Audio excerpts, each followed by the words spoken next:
Welcome back to The Rich Nonprofit. This is Straight Talk for mission driven leaders. Your board is already thinking about next year. Even if they haven't said it to you, even if you haven't been invited into the conversation yet, decisions are already being shaped. Priorities are already being weighed. Energy is already being sorted, and money is probably already being earmarked. Now, if you walk into January without a clear plan, what happens? You are left reacting. You spend the first quarter of 2026 chasing conversations that could have been decided this fall. And when that happens, everything slows down. Decisions drag, funding drags, opportunities will pass you by. The momentum that you worked so hard to build stalls right at the beginning of the year. And that is not how you want to start the year. That is why I say fourth quarter, Q4, isn't just the season to close out the year, it is the season to set the direction for the next year. I see too many leaders fall into the pattern of treating January like planning season. And it can be for sure. But what I hear is, oh, we'll just regroup in January. But by the time the regrouping happens, the agendas have to be set, input needs to be gathered, meetings have to happen, and approvals need to be made. And before you know it, it's spring. And when you lose the first quarter to indecision, the rest of the year becomes reaction. You're scrambling to catch up to goals that were actually never really clearly defined. Fundraising feels urgent instead of strategic, and your leadership becomes about keeping pace instead of setting direction. So I want to get clear on what your board wants from you. Or maybe they don't even know that they want or need it, but it's what you can bring to them. They don't want a bunch of documents that no one's ever going to read. They don't want an endless set of charts or slides. Oh my gosh, don't give them another slide deck or anyone another slide deck for that matter. They want clarity. They want to know three things. Number one, where are we going? Number two, what resources will it take to get us there? And number three, how will we measure whether it's working? That's it. Three things. Now, in thinking about these three things, how quickly could you answer those today? Would you be clear, confident, and specific on where you're going, what resources you need, how you are going to track if growth is working? Or do you need more time? Would you find yourself saying, well, we can think about it in January? The gap of where you are right now and where you want to be when you figure out those three things, that is where your focus needs to be over the next few weeks as we move into Q4. But let's talk about why this doesn't happen. It's because most leaders know they should be ready, but things still don't get accomplished. And there are reasons for this. The first is perfectionism. Leaders think that they need every detail figured out before they present anything. So they wait. They wait until it feels perfect. But while they are waiting, decisions are already being made without them. The second is process overload. Everyone wants to be consulted. Every voice needs to be included. Every piece of feedback has to be considered. And while, yes, these are important, this process of creating the plan slows to a crawl. And by the time you get all of that input, well, your moment has passed. And the third reason is habit. It is simply what the organization has always done. January has always begun the planning season, so no one questions it. It feels normal. But normal doesn't mean effective, especially in today's world. Things have changed. We need to change with the times. So you've got this perfectionism, which I'm guilty of. I'm not judging. Process overload and habit. And this is why clarity doesn't come when it needs to. When you start January without clarity, your board's going to stall. They're not going to approve budgets, they delay priorities, or worse, the board starts to micromanage you. They press for details that aren't useful. They take conversations in circles. You have to spend more time in meetings. They spend their energy second guessing instead of supporting you. And they're not doing it to be difficult. They're doing it because they don't have the confidence in the direction. Without this clarity, your board doesn't know how to back you. But when you do provide the clarity, the whole energy shifts. Instead of slowing decisions, boards start to accelerate them. Instead of that micromanaging, They start to support you and not ask so many questions. They trust that you are making the right moves. They don't have to question you. They start advocating for you. This is the difference you create when you approach the end of the year with a plan your board can respond to and get behind. So, what should that plan include? Keep it simple. We learned this in kindergarten with my kids. Keep it simple. Number one, define your 3 to 5 priorities for 2026. You don't need 10. You don't need a long wish list. Well, you can have a long wish list, but you don't need to share it with everyone. Keep it on your laptop and for your mentor. But these 3 to 5 priorities are the ones that matter most. Number two, connect each of these priorities to a funding strategy. If you want to expand, where is the money going to come from? If you want to hire, how are you going to pay for it? And if you just want to sustain in 2026, which is completely fine, we have those years where we just keep it going. But what sources are going to help you stay sustainable? And number three, show how your programs tie directly to both your mission and your resources. Nothing should drift outside of that connection. No program should be carried into 2026 simply because it has always existed. And then there's number four, give your board a clear way to measure progress. Not overwhelming data dumps or dozen metrics. No one's going to track anyway. A few key measures that give them the confidence that your work is moving in the right direction. That is all a board ready plan needs. Priorities, funding, alignment, measurement. And here's the critical piece that most leaders miss: the timing. October is your window to commit to getting this accomplished.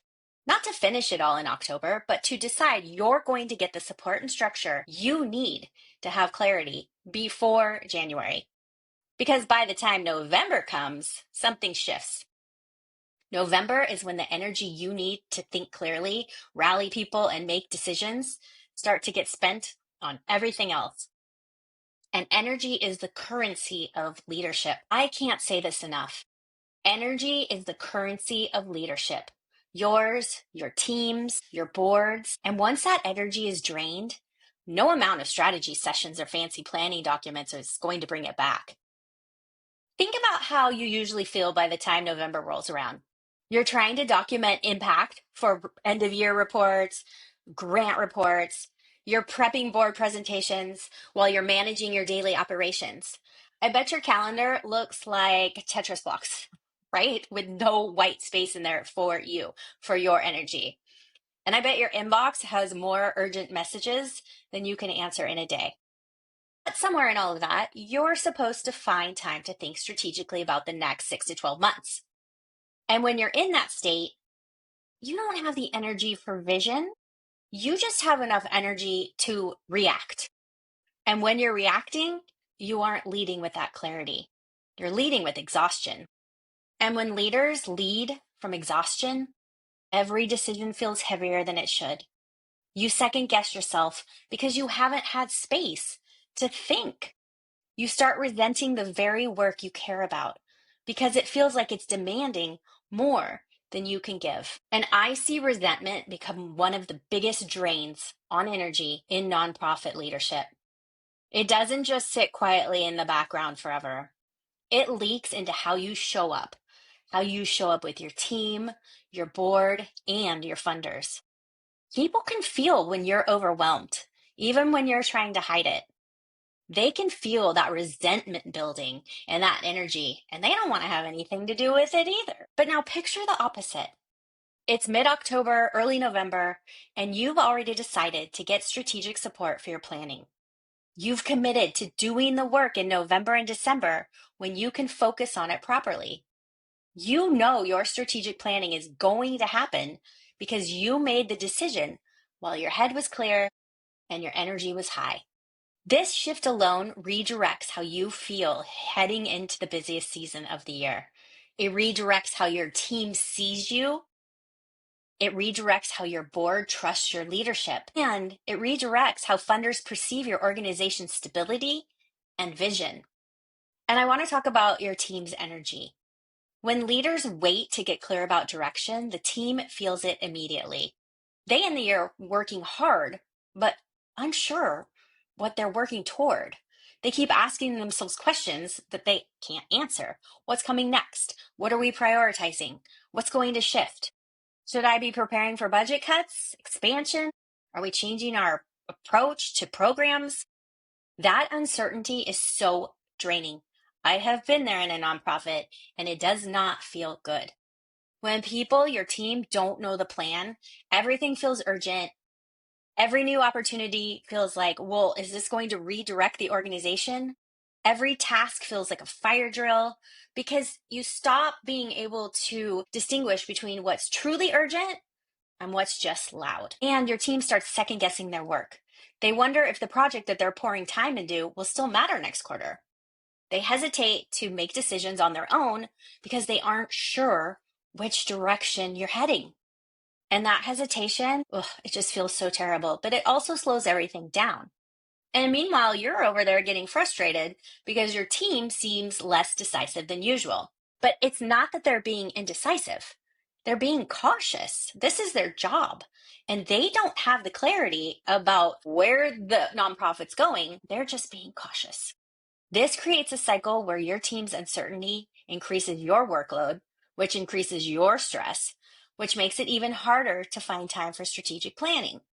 The longer you wait, the more energy everyone loses to confusion and misdirected effort. But when you decide now to get the strategic support you need, then in November and December, you work with that support to bring your team clarity before the year ends. You show them what's staying the same, what's shifting, and what the big priorities are for the next year. You answer their questions about direction before they have to sit there and keep wondering. And what happens to their energy then? They can also finish the year strong because they understand the big picture. They don't have to waste time second guessing priorities or waiting for your direction. They can get excited about what's coming instead of still sitting in that uncertainty.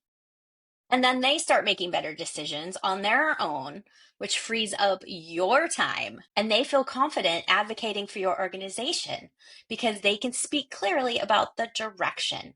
All of this is not just better for them, it's better for you. Because when your team is energized and aligned, you are not carrying the mission alone. You have partners, team members who understand the vision and can help you execute it. And think about your board's energy also. By November, most boards are running on fumes. They're closing out their own professional year end, managing personal obligations, juggling family commitments around the holidays, and they are tired. And when they're tired, they default to caution. And what does caution look like? More questions, requests for one more round of information, deferrals. Let's revisit this in January. Every deferral costs you time. Every delay means you enter the new year stalled instead of moving forward. I want you to be able to walk into a board meeting with a plan to get strategic before the year ends. You're not asking them to brainstorm with you. You're telling them you're getting the support you need to come back with clear priorities, a funding strategy, and program alignment. And that is a completely different energy. Then they can get behind you, they can advocate for you, and they can go out into their own networks confident about supporting your leadership, which is why you have them on the board. Every week that you delay getting support, you pay for it in energy. And once it's gone, like I said, you're not going to get it back. So if you're listening to this and thinking, I know I need to do this, but I don't know where to start, here's where you start. You get clear on what kind of support you need. Do you need help with strategic planning, board development, a fundraising strategy, systems, maybe all of the above? Look for support that understands your world. If you want help getting your board approved strategy dialed in before the year ends, I've created a strategic guide just for executive directors. It's free. It's called Your Shortcut to a Board Approved Strategy Before Year End. And it walks you through the exact framework that I use with clients to get clarity fast. The link is in the show notes, so check it out. October is your window. Use it to decide, commit, and get that support you need. Your board will be so pleased, your team will be pleased, and you will start 2026 leading from clarity instead of catching up from confusion. And I so want that for you. All right. I will see you next time on The Rich Nonprofit.